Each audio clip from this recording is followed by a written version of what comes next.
बाबा, आप नौकरी के लिए गए थे, उसका क्या बना? क्या बनना बेटा, बस वही उनके लारे के कॉल कर देंगे। मुझे गरीब को उन्होंने थोड़ी रखना है, वो तो सिफारिश वालों को रखेंगे। तो बाबा आप उनको ये बताए ना कि हमारे घर पे फाके चढ़ रहे हैं। बताया था उनको, इस बात को उन्हें कोई असर नहीं हुआ। आप परेशान ना हो, मैं अपने दो दोस्तों के पास जाता हूँ, वो ज़रूर मेरी मदद कर देंगे। हाँ दानिश, क्यों बुलाया? साहब ठीक है ना? हाँ यार, काफ़ी दिनों से बहुत परेशान था। वो ना, कुछ पैसों की ज़रूरत है मुझे। अगर तुम मदद कर दोगे तो तुम्हारी बहुत मेहरबानी होगी। मैं बाद में वापस कर दूंगा। पैसा तो तुम तब वापस करोगे ना जब तुम्हारी कोई इनकम आती हो। इतने अरसे से तुम बेरोजगार फिर रहे हो। नहीं नहीं समी यार, मैंने 2-3 कंपनियों में इंटरव्यू दिया हुआ है। उम्मीद है जल्दी नौकरी लग जाएगी। यकीन कर लो, मुझे अभी बहुत ज़रूरत है पैसों की। मेहरबानी होगी यार, मेरी हेल्प कर दो, मैं बाद में तुम्हें वापस कर दूंगा। ओ भाई, इस टाइम तुम्हें पैसे देने का मतलब कि अपने पैसे डुबो देना। माजरत के साथ तुम्हें देने के लिए मेरे पास कुछ नहीं। लेकिन यार, घर पे बच्चे भूखे थे।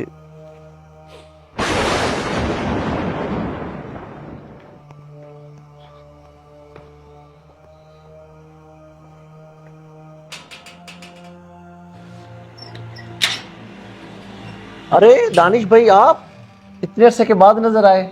यार शुबाज भी, कुछ अर्सा पहले ना मेरी जॉब चली गई थी। बस इसी परेशानी की वजह से ना आपसे मुलाकात नहीं हो सकी।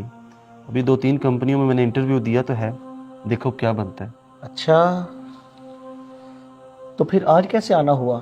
यार तुम मेरे दोस्त हो, तुमसे क्या छुपाना। घर के हालात ना आजकल बहुत ज़्यादा ख़राब हुए पड़े हैं। मुझे ना कुछ पैसों की ज़रूरत थी। मैंने सोचा मेरे दोस्त को अल्लाह पाक ने बहुत नवाजा हुआ है, वो मेरी ज़रूर मदद कर देगा। बस इसी सिलसिले में आना हुआ है आपके पास। यार, अगर अल्लाह ताला ने मुझे नवाजा हुआ है तो मेरे अखराजात भी उस हिसाब से हैं। बच्चों की फीसें, घर के अखराजात, प्लाट की किस्तें, और वैसे भी जिन लोगों के घर के हालात ख़राब हो वो घर की चीज़ें बेचकर भी गुजारा कर लेते हैं। तुम भी बेच लो।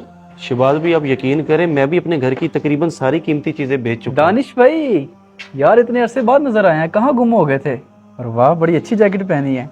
शबाज भाई, ये वही जैकेट है जो मैं आपको कहता था मुझे बहुत पसंद है, आपने लेके देनी है मुझे। चलें आप लोग बातें करें, मैं आता हूँ। दानिश भाई, वैसे आप कह रहे थे मेरे पास बेचने के लिए कुछ भी नहीं है, और आपने इतनी अच्छी जैकेट पहनी हुई है। ये वाली जैकेट, ये मैंने पिछले साल ली थी 6,000 रुपये की, जब मेरी अच्छी जॉब हुआ करती थी। लेकिन इस्तेमाल शुदा कपड़े कौन खरीदता है। ओ परेशान मत हो, इसे मैं खरीद लेता हूँ। आखिर दोस्ती की खातिर इतना तो मैं कर ही सकता हूँ। तुम एक काम करो, ये 2,000 की मुझे दे दो। तुम भी क्या याद करोगे। 2,000 रुपये तो कम नहीं है, लेकिन बच्चे भी घर पर भूखे हैं। चलो, खाना तो आ ही जाएगा। ठीक है शिबाज भाई, ये फिर आप 2,000 रुपये की रख लें। ये लो मुआज, तुम्हारे पसंद की जैकेट। अब तो खुश हो ना? ये जैकेट? ये तो दानिश भाई की जैकेट है। हाँ यार, उसको पैसों की जरूरत थी और मैंने ये जैकेट 2,000 में खरीदी है। तुम्हें पसंद भी थी और मेरे पैसे भी बच गए। ये क्या किया आपने शबाज भाई? हद है यार। इसको क्या हुआ? दानिश भाई रुके जरा, बात सुने। जी मुआज भाई।